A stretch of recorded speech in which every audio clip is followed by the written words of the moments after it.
উত্তর হাইলাকান্দিতে বন্যার জলের নিচে কৃষি জমি, হতাশায় কৃষকরা।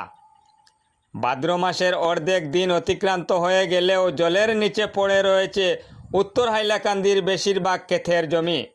বৃহত্তর কালীনগর, বকরিয়াহর, উত্তর নারায়ণপুর, উত্তর কাঞ্চনপুর সহ নিচু অঞ্চলের কৃষিক্ষেতের বেশিরভাগ জমি জলের নিচে। প্রতিকালে জল কমলেও এখনও ক্ষেতের বেশিরভাগ জমি জলের নিচে, তাই কৃষকরা হতাশের মধ্যে দিন কাটাচ্ছেন। কারণ ভাদ্র মাস কৃষকদের গোনার মাস। 15 দিন অতিক্রান্ত হয়ে গেছে। নিচু অঞ্চলগুলোতে কৃষিকাজে হাত দিতে না পারায় সমস্যা বেড়ে গিয়েছে। বৃহত্তর এলাকায় বেশিরভাগ কৃষক কৃষিকাজের উপর নির্ভর করে দৈনন্দিন জীবনযাপন করে থাকেন।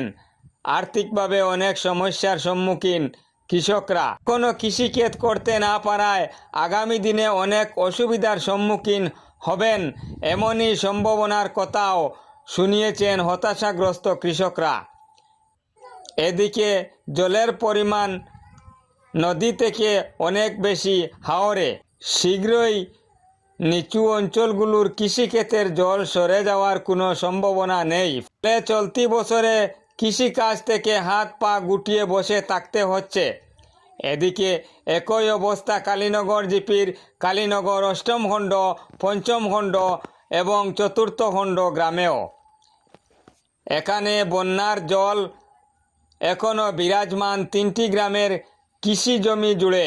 তাই উত্তর হাইলাকান্দির বিভিন্ন অঞ্চলে ক্ষেতের জমি এখনও জলে পরিপূর্ণ থাকায় কৃষিকাজে বিরাট প্রভাব পড়েছে। এ নিয়ে গভীর উদ্বেগ প্রকাশ করে হতাশাগ্রস্ত কৃষকদের মুখে হাসি ফুটাতে সরকারের দৃষ্টি আকর্ষণ করেছেন গোটা উত্তর হাইলাকান্দির কৃষকরা।